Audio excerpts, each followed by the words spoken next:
রাসূল পাক সাল্লাল্লাহু আলাইহি ওয়াসাল্লাম হাদিস শরীফের মধ্যে ঘোষণা দেন, মান ক্বালা লা ইলাহা ইল্লাল্লাহু দাখালাল জান্নাহ।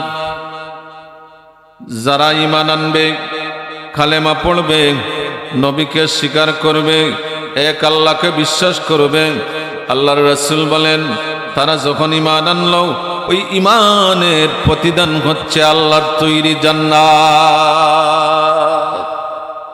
অর্থাৎ তারা একদিন না একদিন জান্নাতে যাবে, এতে কোনো সন্দেহ নাই। আল্লাহ রাব্বুল আলামিন কোন কাফিরদেরকে কখনো কোনোদিন জান্নাতে যাওয়ার সুযোগ দিবে না। কাফেরদের জন্য আমার আল্লাহ জান্নাত তৈরি করে নাই, জান্নাত তৈরি করেছেন শুধু ঈমানদারদের জন্য।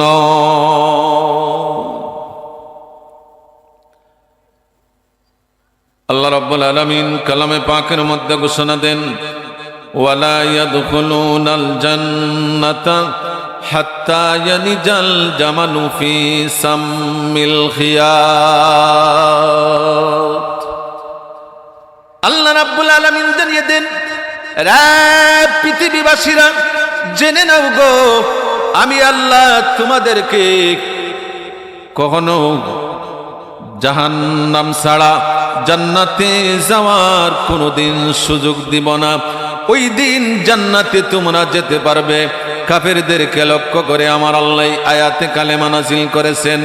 কাফেরদেরকে ডেকে ডেকে আমার আল্লাহ জানিয়ে দেন, যেই দিন একটি সুইর ছিদ্র দিয়ে উট ঢুকবে, ওই দিন তোমরা জান্নাতে যাবে। সুই চিনেন? মা বোনেরা যে কাপড় সেলাই করে, ওই সুইয়ের ছিদ্র বড় না ছোট? আপনারা সবাই ঘুমাই আছেন, একটু জবাব দেন। সুইয়ের ছিদ্র ছোট না বড়? ছোট। এটা কার কথা? আমার আল্লাহর কথা। আল্লাহ রাব্বুল আলামিন জানিয়ে দেন, ওই সুইয়ের ছিদ্র দিয়ে কোনোদিন উট কখনো ঢুকবে না। এর মানে হলো কোনোদিন যখন ওই সুইয়ের ছিদ্র দিয়ে উট ঢুকানো যাবে না, কিয়ামত হলেও জাহান্নাম ছাড়া জান্নাতে কোনো কাফির কোনোদিন যেতে পারবে না। এটা অসম্ভব। সুইয়ের ছিদ্র দিয়ে উট ঢুকা অসম্ভব, যেইভাবে কাফেরের ওয়ালা জান্নাতে যাওয়াটা অসম্ভব। তাহলে জান্নাত কাদের জন্য বানিয়েছেন? আল্লাহ রাব্বুল আলামিন শুধু ঈমানদার যারা, তাদের জন্য আমার আল্লাহ জান্নাত তৈরি করে রাখছেন। জোরে কোন সুবহানাল্লাহ।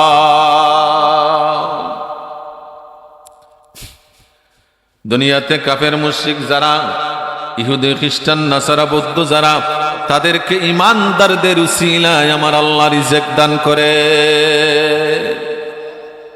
কাদের দ্বারা? ওই আমাদের দ্বারা। আমরা যদি কৃষিক্ষেত, মুসলমানেরা যদি কৃষিক্ষেত না করত, তাহলে কাফেরদের কৃষিক্ষেতে কোনো ফল ধরতো না। মুসলমানেরা যদি ফল ফলাদি গাছপালা, যত ফসলের গাছগুলো আছে, ওই ফসলের গাছ যদি মুসলমানেরা না লাগাইতো, তাহলে কাফেরদের ওই ফসলের গাছে কিয়ামত পর্যন্ত কোনো ফল ধরতো না। মুসলমানেরা যদি, ঈমানদাররা যদি এই জমিনে না থাকতো, তাহলে কিয়ামত পর্যন্ত এই জমিনে কোনোদিন আল্লাহর রহমত আসতো না।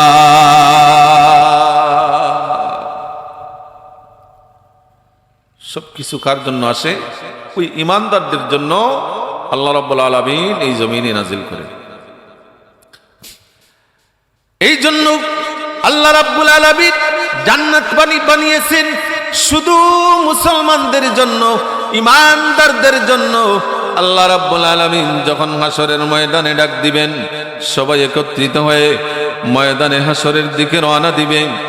ওই সময়ে মুসলমান ঈমানদারদের পিছনে পিছনে কাফেররাও লাইন ধরে দাঁড়াইবে,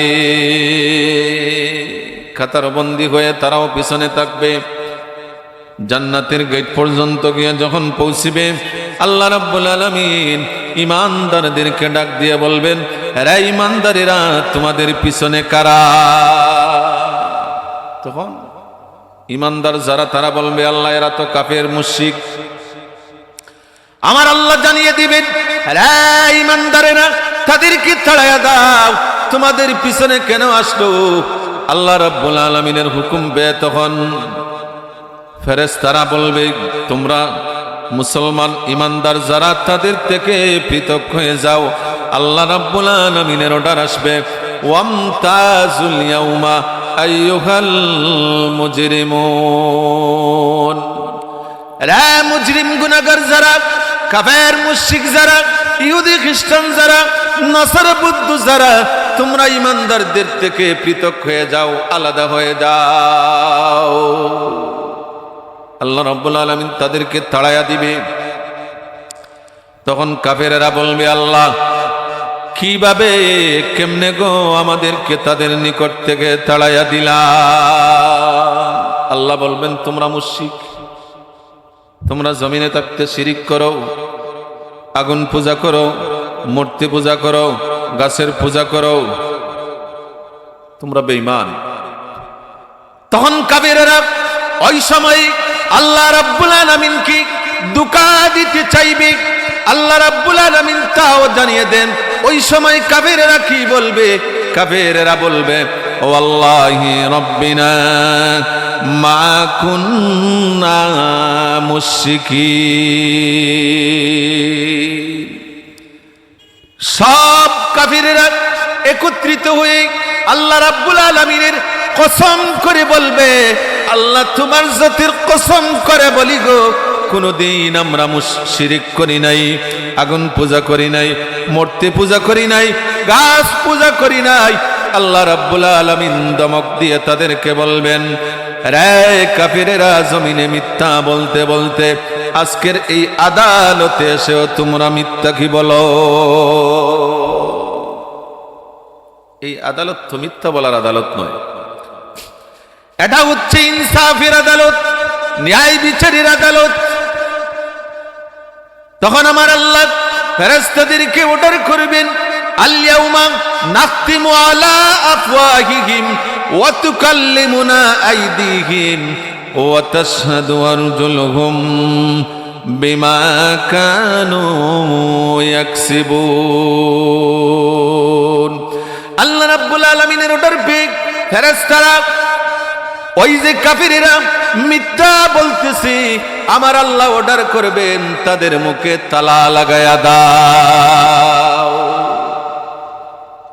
দুই টুটের মধ্যখানে ছিদ্র করে এমন ভাবে তালা লাগায়া দাও, শক্ত করে বেঁধে দাও, যাতে আর দুই টুট দিয়ে তারা মিথ্যা বলতে না পারে। জোরে কোন আল্লাহু আকবার। আল্লাহ রাব্বুল আলামিনের অর্ডার পেয়ে ওই সময় ফেরেশতারা মুখের মধ্যে তালা লাগায়া দিবে, আর দুই টুট দিয়ে কখনো কোনো কথা বলা যাবে না। তখন কাফেরেরা কি করবে? আর তো কথা বলার সুযোগ নেই। আমার আল্লাহ তখন হাতকে জবান খুলে দিবেন, চোখকে জবান খুলে দিবেন, পাকে জবান খুলে দিবেন, শরীরের যত অঙ্গ প্রত্যঙ্গ আছে প্রতিটি অঙ্গ প্রত্যঙ্গের জবান খুলে দিবে। আপনার পক্ষে অথবা বিপক্ষে আপনার ওই অঙ্গগুলা সাক্ষ্য দিবে। আল-ইয়াউমা নাখতিমু আলা আফওয়াহিহিম ওয়া তুকাল্লিমুনা আইদিহিম ওয়া তাশহাদু আরজুলুহুম বিমা কানু ইয়াকসিবুন। এই জন্য আমার আল্লাহ জানিয়ে দেন, রা ঈমানদারেরা, তোমরা যারা ঈমান এনেছো, তোমাদের খুশনসিব, তোমাদেরকে আমি আল্লাহ মর্যাদা বাড়িয়ে দিয়েছি। তার প্রমাণ কি? আল্লাহ কালামে পাকের মধ্যে ঘোষণা দেন, ইয়ারফাইল্লাহুল্লাযীনা আমানু মিনকুম। রে ঈমানদারেরা, তোমরা যারা আমি আল্লাহর উপর ঈমান এনেছো, আমার প্রেরিত পয়গম্বরদের গণের উপর ঈমান এনেছো, যেই যুগে যেই নবী এবং রাসূল আমি পাঠিয়েছিলাম তাদেরকে স্বীকার করে বিশ্বাস করে তাদের উপর ঈমান এনেছিলাম, আজ তোমাদেরকে আমি আল্লাহ মর্যাদা বাড়িয়ে দিলাম। ঈমান আনার কারণে আমাদের দাম বাড়লো না কমলো? মর্যাদা বাড়লো না কমলো? বাড়লো।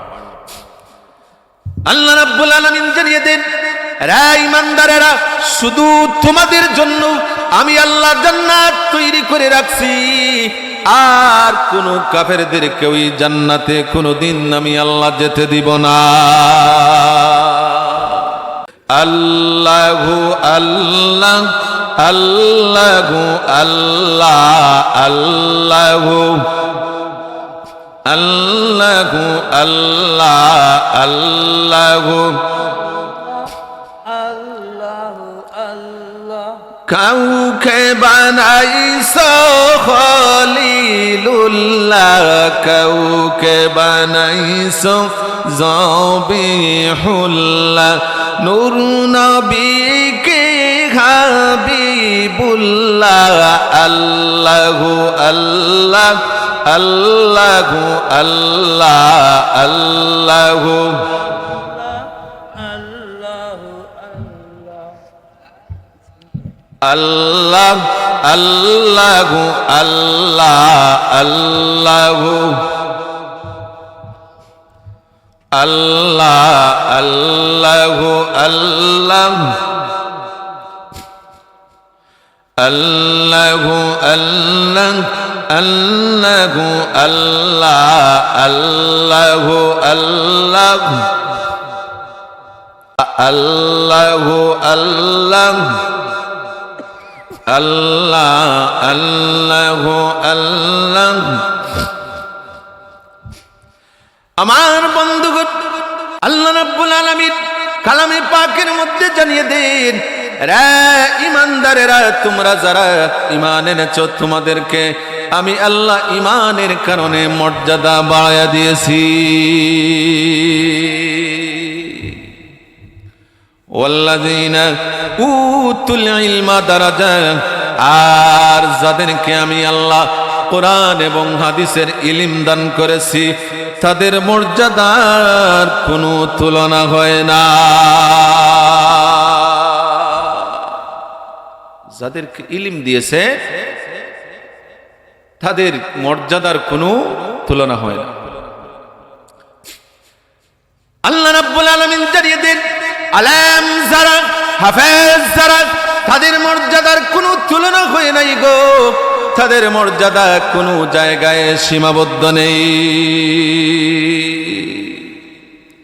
তাদের মর্যাদা কোনো পার্লামেন্টের সাথে সীমাবদ্ধ নয়, কোনো আসনের মধ্যে সীমাবদ্ধ নয়। তাদের মর্যাদা আল্লাহ রাব্বুল আলামিন জানিয়ে দেন, তাদের মর্যাদা কোনো ক্ষমতার সাথে সীমাবদ্ধ নয়।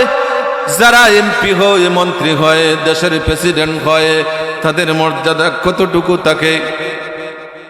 যতদিন মন্ত্রিত্ব আছে, যতদিন এমপিত্ব আছে, ওই ততদিনের ভিতরে তাদের মর্যাদা আছে।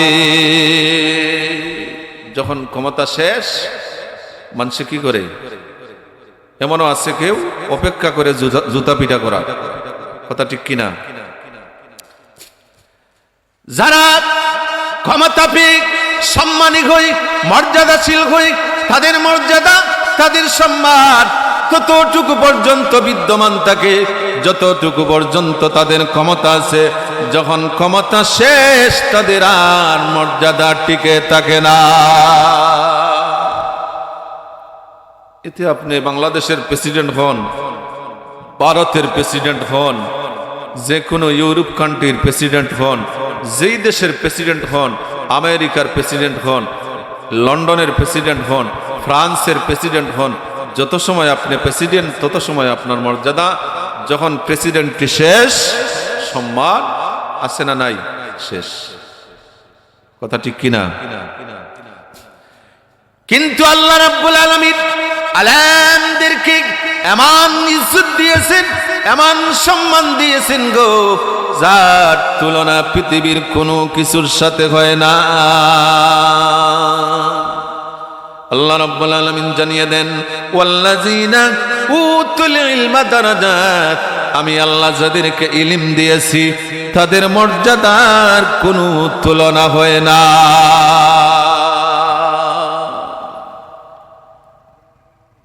আপনি একটু চিন্তা করে দেখেন, শাহজালাল মজদুদ্দিন ইয়ামানি এই সিলেট শহরে কতদিন আগে আসছেন? প্রায় 7 থেকে 800 বছর পূর্বে এই জমিনে ছিলেন। এখন আছেননি? নাই। হযরত শাহজালাল মজদুদ্দিন ইয়ামানি, হযরত শাহ পুরান রহমাতুল্লাহি আলাইহি, হযরত শাহ মাখদুম রহমাতুল্লাহি আলাইহি, হযরত নেসারউদ্দিন সিপাহসালার রহমাতুল্লাহি আলাইহি, এরা আজ থেকে প্রায় 7 থেকে 800 বছর পূর্বে এই জমিনে এসেছিলেন। এখন কিন্তু এরা জমিনে নেই, কিন্তু তাদের মর্যাদা সম্মান এখনো আছে না নাই? আছে না নাই? আছে। আল্লামা শাইখে বাগা রহমাতুল্লাহি আলাইহি, তিনি যেই সময় এই জমিনে ছিলেন, আমরা অনেক কাছে এই সময় আমাদের জন্ম এই জমিনে হয় নাই। কথা ঠিক কিনা?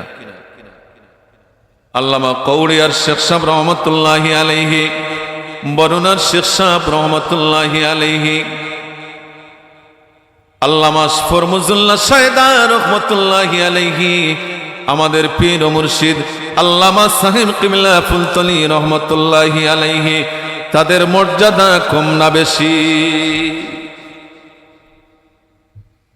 এরা এখন জমিনে আসেননি? নাই, চলে গেছেন। কিন্তু এদের সম্মান ইজ্জত মর্যাদা আছে না নাই? আমার বন্ধুগণ, এই জন্য আল্লাহ রাব্বুল আলামিন জানিয়ে দেন, ওয়াল্লাযীনা উতুল ইলমা দারাজাত, আমি আল্লাহ যাদেরকে ইলম দিয়েছি, কোরআন এবং হাদিসের ইলম যাদেরকে দান করেছি, তাদের মর্যাদা কোনোদিন এই পৃথিবী থেকে নিঃশেষ হবে না। আমি যেই বলেছিলাম, আমার আল্লাহ জানিয়ে দেন, ইয়ারফাইল্লাহুল্লাযীনা আমানু মিনকুম ওয়াল্লাযীনা উতুল ইলমা দারাজাত। এই কথা প্রমাণ করানোর জন্য এই ঘটনাটি বললাম। আমার আল্লাহ জানিয়ে দেন, রে পৃথিবীবাসীরা, তোমরা যারা ইমানদার, আমি আল্লাহ তোমাদের ইমানের কারণে মর্যাদা বাড়িয়ে দিয়েছি। আর তোমাদের ইমানদারদের মধ্যে যাদেরকে আমি আল্লাহ ইলম দিয়েছি, কোরআনের হাফিজ বানিয়েছি, হাদিস শরীফের আলিম বানিয়েছি, অর্থাৎ যারা তোমরা হাফিজ হয়েছো, আলেম হয়েছো, তোমাদের ওই ইলমের কারণে আমি আল্লাহ তোমাদের এত বেশি মর্যাদা বাড়িয়ে দিয়েছি, যেই মর্যাদার পৃথিবীর কোনো মর্যাদার সাথে তুলনা হয় না।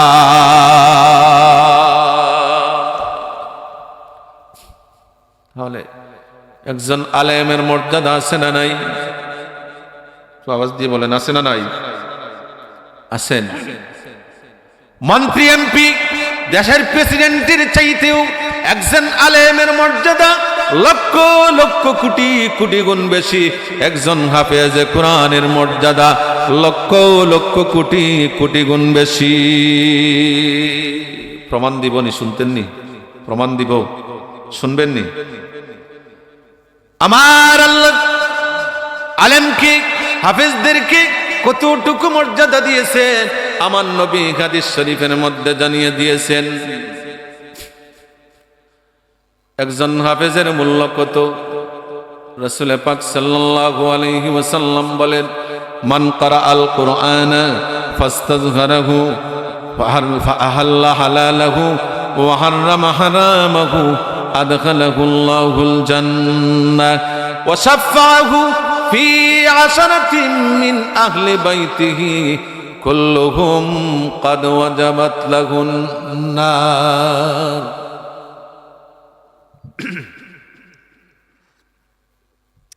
আমার নবী হাদিস শরীফের মধ্যে জানিয়ে দেন গো, মান ক্বারা আল কুরআনা, যেই ব্যক্তি কোরআন পড়লো, ফাস্তাযগারাহু ফাআহাল্লা হালালাহু ওয়া হাররামা হারামাহু, কোরআন যেটাকে হালাল বলেছে সেটাকে মেনে চললো, কোরআন যেটাকে হারাম বলেছে সেটাকে হারাম মেনে চললো। ফাস্তাযকারাহু ফাআহাল্লা হালালাহু ওয়াহাররামা হারামাহু আদখালাহুল্লাহুল জান্নাহ। আল্লাহ রাব্বুল আলামিন ওই হাফিজে কোরআনকে আল্লাহর তৈরি জান্নাত দিয়ে দিবে। সুবহানাল্লাহ। আদখালাহুল্লাহুল জান্নাহ, সে জান্নাতে অবশ্যই প্রবেশ করবে। আবার আমার নবী এই হাদিসের শেষ ভাগে জানিয়ে দেন, ওয়াশাফাহু ফি আশরাতিন মিন আহলি বাইতিহি কুল্লুহুম ক্বাদ ওয়াজাবাত লাহুন নার। ওয়াশাফাহু, আমার আল্লাহ ওই হাফেজে কোরআনকে সুপারিশের ক্ষমতা দিয়ে দিবে। সুবহানাল্লাহ। ওয়াশাফাহু, মুসনাদে আহমদের 124 নম্বর হাদিসে আল্লাহর রাসূল বলেন, আল কুরআনুশ শাফি, কোরআন সুপারিশ করবে, মুশাফফা, তার সুপারিশ কবুল করা হবে। মান আকামাহু আমামা, যেই ব্যক্তি কোরআন দ্বারা কোরআনকে সংরক্ষণ করবে তার সুপারিশ গ্রহণ করা হবে। কাদাহুল্লাহুল জান্নাহ, ওই কোরআন তাকে সুপারিশ করে করে আল্লাহর তৈরি জান্নাতে পৌঁছে দিবে। মুসনাদে আহমদে 124 নম্বর হাদিসে আল্লাহর রাসূল জানিয়ে দিলেন কোরআন সুপারিশ করবে, এটা ধ্রুব সত্য। আর আমি যে হাদিস এখন বলতেছি, ওয়াশাফাহু ফি আশরাতিন মিন আহলি বাইতিহি কুল্লুহুম ক্বাদ ওয়াজাবাত লাহুন নার। আল্লাহর রাসূল বলেন, ওই হাফেজে কোরআনকে আমার আল্লাহ জান্নাত দিয়ে দিবে, তা শেষ নয় গো। ওই হাফিজে কোরআনকে আমার আল্লাহ ইখতিয়ার দিয়ে দিবে, সে নিজে আরো তার পরিবার থেকে 10 জন জাহান্নামীকে সুপারিশ করে আল্লাহর তৈরি জান্নাতে নিয়ে যাবে। কতজন? 10 জন। শাফাহু ফি আশরাতিন আহলি বাইতি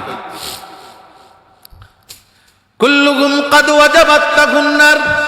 এরা শুধু জান্নাতি নয়, এদেরকে জাহান্নামের শিল মেরে দেওয়া হয়েছে। ওই সমস্ত জাহান্নামীদেরকে তার আহলে পরিবার থেকে 10 জন জাহান্নামীকে ওই হাফেজে কোরআন সুপারিশ করে করে আল্লাহর তৈরি জান্নাতে নিয়ে যাবে। সুবহানাল্লাহ। এই 10 জন কারা?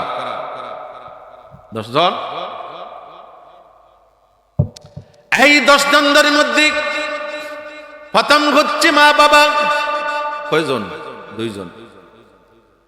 দাদা দাদি, নানা নানি, শ্বশুর শাশুড়ি। আরে মেসাব হইলে মেয়ে বিয়া দিয়ে না, কই কি খাওয়াইব কি নিয়া, একক খাইব কি তিনক না, আছে না নাই আমাদের সমাজে এই সমস্ত মানুষ মেয়ে বিয়ে দিতে চায় না আলেমদের সাথে। আর যদি বিয়ে দেন তো কপাল কি কেমন করলো, এমন খোলা করলো জান্নাত পর্যন্ত গিয়ে পৌঁছে যাবে না। সুবহানাল্লাহ। কোন না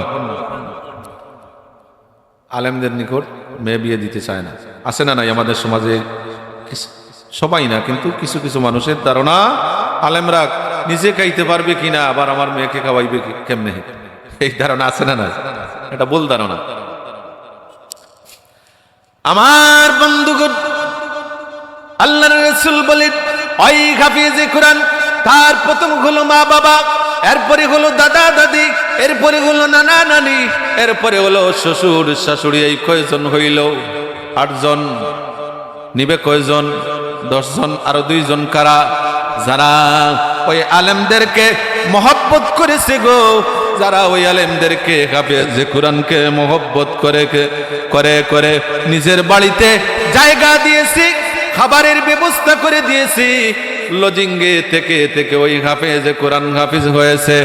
আলেম যিনি তিনি লেখাপড়া করেছেন ওই লজিঙ্গে থেকে, জাগিরে থেকে থেকে লেখাপড়া করে করে আলেম হয়েছে। ওই জাগিরের ওই লজিঙ্গের মুরব্বী যারা, ওই মুরব্বী দুইজনকে সুপারিশ করবে।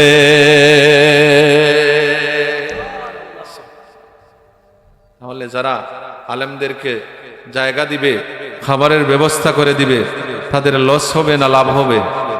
লাভ হবে, লস নেই। আর একটা হাদিস বলে আমার কথা শেষ।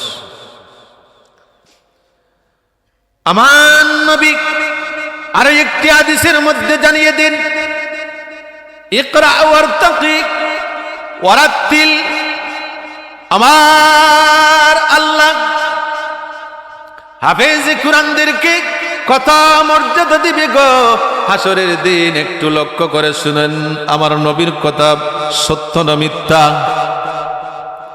সত্য না মিথ্যা? কথা বলেন না কেন? আমার নবীর কথা সত্য না মিথ্যা? সন্দেহ আসেনি? আমার নবীর কথায় কোনো সন্দেহ নাই। আমার নবী যেই কথাগুলা বলেছেন, এই কথাগুলা আমার আল্লাহর পারমিশন ছাড়া একটা কথা আমার নবী জীবনে কোনোদিন বলে নাই। এই জন্য পৃথিবী উলট পালট হইতে পারে, কিন্তু আমার নবীর একটি কথা মিথ্যা হইতে পারে না। আমার নবী আর একটি হাদিসের মধ্যে জানিয়ে দেন, ইউকালু লিসাহিবিল কুরআন। যারা কোরআনের দ্বারক হলো, কোরআনের বাহক হলো, কোরআনকে সংরক্ষণ করলো যারা, আমার নবী জানিয়ে দেন হাসরের ময়দানে ওই কোরআনে হাফেজকে আমার আল্লাহ বলবেন, ইকরা ওয়ারতাকি ওয়ারাত্তিল। রে হাফেজে কোরআন, পড়ো আর উপর দিকে উঠো। জোরে কোন সুবহানাল্লাহ। বিশাল একটি জান্নাতের সামনে আমার আল্লাহ ওই হাফিজে কোরআনকে দাঁড় করাইবেন আর বলবেন, ইউকালু লিসাহিবিল কুরআন। রে হাফিজ, রে কোরআনের বাহক, তুই পড় আর উপর দিয়ে উঠ। ইকরা ওয়ারতাকি ওয়ারাত্তিল। রে হাফেজে কোরআন, পড়ো আর উপর দিকে উঠো। জোরে কোন সুবহানাল্লাহ। আমার আল্লাহ ওই হাফেজে কোরআনকে এত মর্যাদা দান করবে গো, সেই দিন যারা হাফেজ থাকবে আর হাফেজের আত্মীয় স্বজন যারা থাকবে, তারা দেখে বুঝবে আলেমের আওয়াজ নসিহতের মধ্যে যা কিছু বলেছিল আজ তা ধ্রুব সত্য। এর আগে কিন্তু আপনাদের পুরোপুরি বিশ্বাস হবে না। ওই দিন আপনি যখন দেখবেন একজন হাফেজকে, একজন আলেমকে কেমন মর্যাদা দেওয়া হচ্ছে, তখন সেই দিন বুঝবেন। ওই হাফেজে কোরআন বলবে, আল্লাহ কিভাবে আমি পড়ব? তখন আমার আল্লাহ জানিয়ে দিবেন, ওয়ারাত্তিল, ইকরা ওয়ারতাকি ওয়ারাত্তিল কামা তুরাত্তিল ফিদ দুনিয়া, কামা তুরাত্তিল ফিদ দুনিয়া। রে হাফেজে কোরআন দুনিয়াতে থাকতেছে এইভাবে মধুর সুরে সুরে আমার ওই কালামে পাক তিলাওয়াত করতা, আজ তোমার ওই মধুর সুরে সুরে আমার ওই কালাম তিলাওয়াত করো।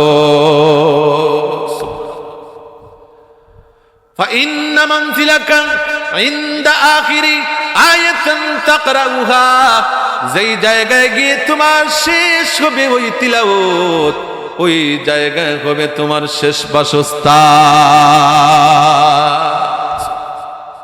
এক আয়াত পড়বে, একটি তলা অতিক্রম করবে, আরেক আয়াত পড়বে, আরেকটি তলা অতিক্রম করবে।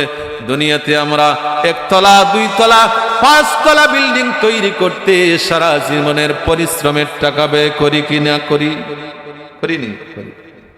কোন মতে একতলা একটি বিল্ডিং থাকার জন্য ব্যবস্থা করলাম, অথবা 2 তলা একটি বিল্ডিং থাকার জন্য স্বাচ্ছন্দ্যে, সুখ স্বাচ্ছন্দ্যে আরামায়েশে ওই জায়গায় বসবাসের ব্যবস্থা করলাম, তাও সারা জীবনের মাথার কাম পায়ে ফেলে ওইগুলা রোজগার করি। কোটা ঠিক কিনা? কিন্তু যখন চোখ মুছবেন, সাথে যাবে না জায়গায় থাকবে ওই বিল্ডিং, বিল্ডিং বিল্ডিং এর জায়গায় থাকবে, কিন্তু আপনি আমি চলে যেতে হবে, নেওয়া যাবে নি সাথে। আর যারা হাফেজ হয়েছে, আলেম হয়েছে গো, যদিও দুনিয়াতে গরিব থাকে, কুড়ে ঘরে থাকে, অথবা দালান কোটায় থাকে, যে কোনো ঘরে থাকে না কেন, ওইগুলা জমিনে রেখে চলে যাবে, কিন্তু আমার আল্লাহ তার জন্য বিশাল আটলান্টিক মহাসাগরের মতো বিশাল একটি জান্নাত তৈরি করে রাখবে। সুবহানাল্লাহ। ফাইন্না মানজিলাকা ইনদা আখিরি আয়াতান তাকরাউহা, আমার আল্লাহ বলবেন, রে হাফেজ কোরআন, ওই যে একতলা একতলা করে তুমি অতিক্রম করলা 6666টি আয়াত, যেই জায়গায় গিয়ে শেষ হবে মিনাল জিন্নাতি ওয়ান নাস, ওই জায়গায় আমার আল্লাহ বলবেন স্টপিজ, দাঁড়িয়ে যাও, নিচের দিকে লক্ষ্য করো, ওই যে বিশাল 6666টি তলা বিশাল বিল্ডিং দেখা যায়, ওই বিল্ডিং এর মালিকানা আমি আল্লাহ তোমাকে দিয়ে দিলাম। সুবহানাল্লাহ। কথা কি বিশ্বাস হয়? আমার আল্লাহ ওই হাফেজ কোরআন কি এত বিশাল একটি জান্নাতের মালিকানা দিয়ে দিবেন। জান্নাত কি দিয়ে বানাইছে জানতেন নি? বলতাম নি? শুনতেন না? শেষ করতাম? আরে মরা না জিন্দা আল্লাহ জানে। আপনার শুনতে মন চায় না শেষ করতাম? শুনতেন নি? আমার নবী হাদিস শরীফের মধ্যে জানিয়ে দিন, ইন্না ফিল জান্নাতি লাওয়াকিআন, জান্নাতের মধ্যে বিশাল একটি শহর আছে, ওই শহরের মধ্যে একটি বিল্ডিং আছে, যেই বিল্ডিং এর নাম হলো ইউকালু লাহু তুবা। জোরে কোন সুবহানাল্লাহ।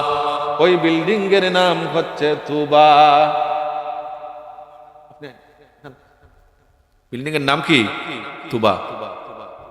আরে আপনাদের জবানে কি হয়েছে? হাদিসের কথা শুনলে আপনারা কি সন্দেহ থাকেনি? এই বিল্ডিং এর নাম কি বলতে অসুবিধা নেই, ভয় পাননি? নাম কি? তুবা। জোরে কোন কি? তুবা। এটা হাদিসের ভাষায় নাম হচ্ছে ওই জান্নাতের ভিতরে বিশাল একটি বিল্ডিং, এটার নাম থাকবে তুবা। ওই বিল্ডিং এর নাম হচ্ছে তুবা খালাকাল্লাহু মিন মারজান। আমার আল্লাহ ওই বিল্ডিংটি শুধু মারজান পাথর দিয়ে তৈরি করছেন। সুবহানাল্লাহ। কি পাথর দিয়ে? মারজান পাথর দিয়ে। সোনা রূপা মণি মুক্তা এর চাইতেও দামি পাথর হচ্ছে মারজান পাথর। ওই দামি পাথর দিয়ে আমার আল্লাহ হাফেজে কোরআনদের জন্য বিশাল একটা বিল্ডিং তৈরি করে রাখছেন। সুবহানাল্লাহ। মাস্টার, ইঞ্জিনিয়ার, ব্যারিস্টার, উকিল, সুট, ডাকাইত এগুলা বানাইতে মানুষ পাগল, হাফেজ বানাইতে চায় না। চায়নি? আপনি কি এখন যদি আপনার একটা বাচ্চা দেন মাদ্রাসায় পড়ো, বললে আপনার পাশে বসে খাদবে, দোয়া করবে, ওই না মোল্লা টুল্লা ওই লাভ নাই। আছে না নাই? আমাদের কুফরি ধারণা আমাদের সমাজে আছে না নাই? আছে। আর যদিও দেয় যে এক হাত নাই, অথবা এক চক্ষু নাই, অথবা এক পা নাই, অথবা বুঝে কম,